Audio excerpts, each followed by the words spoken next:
தமிழகத்தில் புதிய ஆட்சி பொறுப்பேற்றதைத் தொடர்ந்து முக்கிய துறைகளில் உயர் அதிகாரிகள் மாற்றப்பட்டு வரும் நிலையில் சுகாதாரத்துறை செயலாளராக தாரிஷ் அகமது நியமிக்கப்பட்டிருப்பது அதிகாரிகள் வட்டாரத்தில் கவனம் பெற்றுள்ளதும், நிர்வாகத்திறன், மக்கள் நலத்திட்டங்களில் தனித்துவமான செயல்பாடு மற்றும் சுகாதாரத்துறையில் அனுபவம் கொண்ட அதிகாரியாக தாரிஷ் அகமது பார்க்கப்படுகிறார்.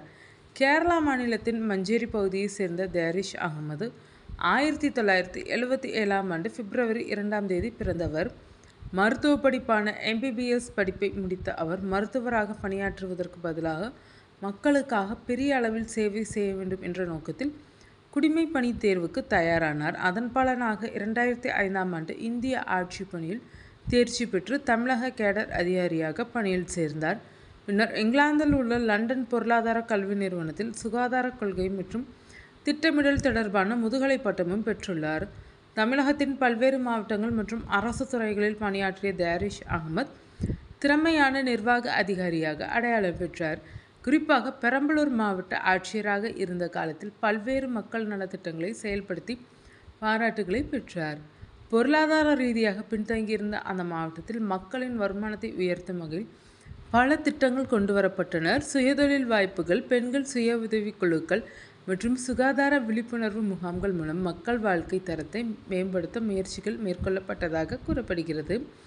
பெண் குழந்தைகள் பாதுகாப்பு தொடர்பாக தாரிஷ் அகமது எடுத்த முயற்சிகள் அதிகம் பேசப்பட்டனர். பெரம்பலூரில் பெண் குழந்தைகளின் பிறப்பு விகிதம் குறைந்து வந்த நிலையில் தொடர்ந்து கண்காணிப்பு, விழிப்புணர்வு முகாம்கள் மற்றும் மருத்துவத்துறையுடன் இணைந்த நடவடிக்கைகள் மூலம் அந்த நிலை மாற்றப்பட்டது. 2011 851 இருந்த பெண் குழந்தைகளின் பிறப்பு விகிதம் 2013 1016 உயர்ந்தது குறிப்பிடத்தக்கது. இதற்காக அவருக்கு பொது நிர்வாகத்தில் சிறந்து விளங்கியதற்கான பிரதமரின் விருது வழங்கப்பட்டது.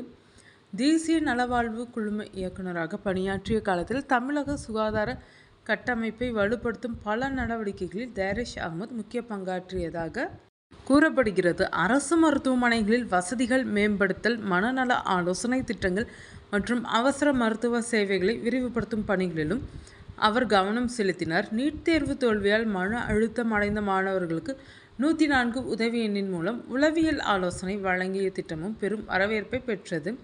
மேலும் உக்ரைன் போரின் போது இந்தியா திரும்பிய மருத்துவ மாணவர்களுக்கு மனநல ஆதரவு வழங்கிய நடவடிக்கைகளும் பாராட்டப்பட்டன. தமிழகத்தின் தற்கொலை தடுப்பு கொள்கையை உருவாக்குவதிலும் தாரிஷ் அகமது முக்கிய பங்கு வகித்ததாக அதிகாரிகள் தெரிவிக்கின்றனர். தற்போது சுகாதாரத்துறை செயலாளராக பொறுப்பேற்றுள்ள அவர் மாநில சுகாதார சேவைகளை மேலும் வலுப்படுத்துவார் என்ற எதிர்பார்ப்பு நிலவுகிறது.